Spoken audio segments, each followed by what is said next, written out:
کہانی مونا کے گرد گھومتی ہے۔ مونا ایک موٹی مگر سمجھدار، باشعور اور حساس لڑکی ہے جو اپنے فیصلے بھی خود کرنے کی صلاحیت رکھتی ہے۔ اپنے پر آنے والے مشکلات کو سہنے کی ہمت بھی رکھتی ہے، جبکہ اس کی بہن سمیہ اس کا تضاد ہے۔ وہ ساری عمر ماں کی خاطر، اس کے بعد شوہر کی خاطر اپنے ہر طرح کے جذبے اور خواہشات قربان کرتی آئی ہے۔ بطور بیٹی اور بطور بیوی وہ ایک آئیڈیل لڑکی ہے، لیکن سب کے لیے اچھا بننے میں اس کی ذات کی اتنی نفی ہو جاتی ہے کہ وہ ڈپریشن سے مر جاتی ہے۔ اس کے والد اور بہن مونا کو اندازہ تھا کہ سمیہ کو سلم، سمارٹ، آئیڈیل بیوی اور بیٹی بننے کے لیے کیا کیا قربانی دینا پڑ رہی ہے۔ اس کی جسمانی اور ذہنی صحت متاثر ہوتے ہوتے یہاں تک بات پہنچتی ہے کہ وہ زندگی سے ہار جاتی ہے۔ نمبر 5، یوں ہی ڈرامہ یوں ہی زندگی کی طرف بڑھتا قدم ہے۔ بیٹا پسند کی شادی کر سکتا ہے تو بیٹی کیوں نہیں کر سکتی؟ بیٹا زندگی جی سکتا ہے، بیٹی کیوں نہیں جی سکتی؟ فیصلہ ہی ہے، غلط بھی ہو سکتا ہے، گھر کا مرد کر سکتا ہے تو عورت کیوں نہیں کر سکتی؟ اظہار رائے کا حق مرد کے پاس ہے تو عورت کے پاس کیوں نہیں؟ ایک ہی سماج میں رہتے ہوئے ایک ہی گھر کے اندر اپنے ہی بیٹے اور بیٹی کے لیے الگ الگ اصول سے معاشرہ کس طرح منفی راہ پر چل نکلتا ہے۔ اس کے سماجی اور نفسیاتی پہلو کیا کیا ہوتے ہیں اور کس کس پہ ہوتے ہیں؟ انسان کا ظاہر اور باطن زندگی میں کتنی اہمیت رکھتا ہے؟ ڈرامہ یوں ہی ایسے ہی ایک روایت پرست خاندان کی کہانی ہے جو مکمل طور پر اپنی خاندانی روایات پہ کار بند رہتا ہے۔ نامناسب تو دور کی بات ہے، عام سی کوئی جدید روایت بھی نہیں اپناتا، جس کی وجہ سے سارا گھرانہ نہ صرف دنیا کی دوڑ میں بہت پیچھے رہ جاتا ہے بلکہ ان کے بچے بھی ذہنی مریض بن جاتے ہیں اور بزرگ بھی، دونوں نارمل انسان کی طرح نہ جی سکتے ہیں اور نہ ہی اپنی کیفیات کا اظہار کر سکتے ہیں۔ Number 4، Heer the hero. Heer the hero صرف ڈرامہ نہیں، آج کل کے حالات کا ایک رومانوی، سیاسی اور سماجی منظرنامہ ہے جس کا فلمانے کے لیے اندرون لاہور کے ہر اعتبار سے بھرپور ثقافت کا انتخاب کیا گیا۔ اس تہذیب میں اتنی طاقت ہے کہ نیم چڑھے کریلے کو بھی میٹھا بنا دیتی ہے۔ اس میں کڑوی بات کہنا بھی آسان ہے، وہ جو کہا جاتا ہے کہ یہاں کا ماحول کھلا ڈلا ہے، یعنی اتنی وسعت ہے کہ اس میں سمانے اور سما کر اگلنے کی طاقت ہے۔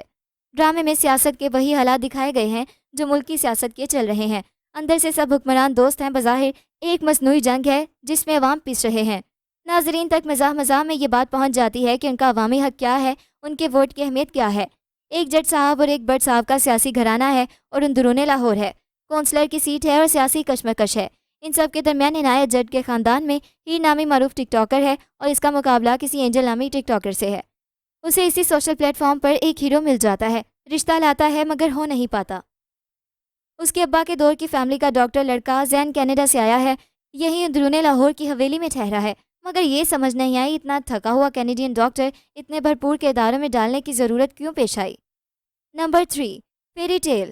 پریوں کی کہانی کا دور ختم نہیں ہوا، ڈرامہ فیری ٹیل سے ایک نئی داستان شروع ہوئی ہے جو ایک ایسی دنیا کی کہانی ہے جہاں دوستی اور محبت ہی محبت ہے۔ اس دنیا میں کوئی کسی کا برا نہیں چاہتا، کوئی کسی سے نفرت نہیں کرتا۔ یہ ایک جذباتی سے سنڈریلا کی کہانی ہے اور محسوس ہوتا ہے کہ دادی آگو جان کی ہی جوانی ہے۔ سنڈریلا کی عمر کی ہر لڑکی ایسے ہی خواب دیکھتی ہے۔ میڈیا اور سوشل میڈیا نے اس نسل کو کروڑ پتی بننے کا خواب دیا ہے جسے تعبیر کرنے کے لیے وہ ہر پل سرگرداں ہیں، اور بھلا کیوں نہ ہو ایسا؟ حکومتوں کی لڑائی سے بوجھ تو عام آدمی پر ہی آیا ہے، لہٰذا یہاں بھی مکالمہ سیاسی معروف جملے بازی سے بچ نہیں سکا۔ یہاں بھی گھڑی چور سازش ہوئی، مداخلت کرتے ہیں کا چرچا ہے، لیکن محنت کے بنا آئی دولت ہو یا حکومت، جیسے آتی ہے ویسے ہی چلی جاتی ہے۔ سنڈریلا کروڑ پتی تو بن گئی مگر یہ دولت جیسے آئی تھی ویسے ہی چلی بھی گئی۔ سنڈریلا ایک چائے کا کیفے کھولنا چاہتی ہے جس کے چکر میں سب کچھ اڑا دیتی ہے، لیکن یہ تو کہا جانا چاہیے کہ ڈرامے نے ایک بزنس وومن متعارف کروائی ہے، ایک خود مختار عورت کی جامع صورت گری ہے۔ نمبر 2، جھوک سرکار۔ ڈرامہ سیریل جھوک سرکار آج کی گلیمرس ڈراموں کی دوڑ میں اپنی کہانی اور پلاٹ کے اعتبار سے کچھ مختلف نظر آتا ہے۔ آج کے گلیمرس ڈراموں کے موضوعات میاں بیوی کے جھگڑے، طلاق، دوسری شادی، دھوکہ، محبت کا مشکل حصول اور جادو وغیرہ کے موضوعات عام ہیں۔ جھوک سرکار میں ایک ظالم وڈیرے پیرل کو دکھایا گیا ہے جس کی 2 بیویاں ہیں اور ایک اپنی ہی طرح کا ظالم اور گنوار بیٹا میرل ہے۔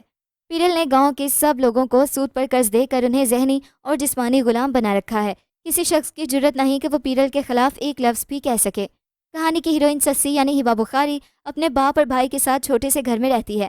سسی کی سہیلی نورا مامیہ شاہ جعفر اپنے محبوب شوکت کے ساتھ بھاگ جاتی ہے کیونکہ اس کا باپ اس کا رشتہ قبول نہیں کرتا۔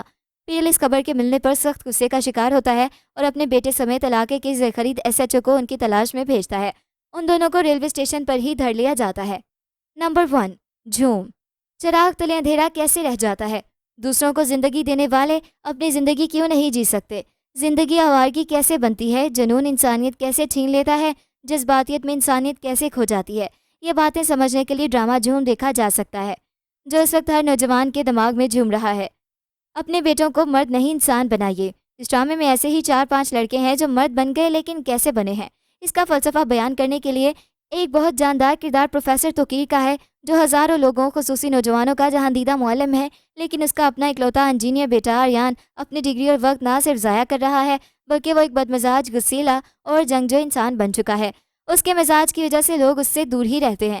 یہ ایک اینگری ینگ مین کی کہانی ہے جس کا باپ دنیا بھر میں غصہ اور جذبات کنٹرول کرنے پر لیکچرز دیتا ہے اور اس کے علم کی شہرت دور دور تک ہے، لیکن وہ اپنے بیٹے کو اس مرض سے نہیں بچا سکا۔ تو یہ تھا ہمارا آج کا کاؤنٹ ڈاؤن، جو کہ شارٹ رومانٹک ڈراماز پر مبنی تھا۔ ملتے ہیں ایک نئی ویڈیو کے ساتھ، اپنا فیڈ بیک دینا بالکل مت بھولیے گا۔ اللہ حافظ۔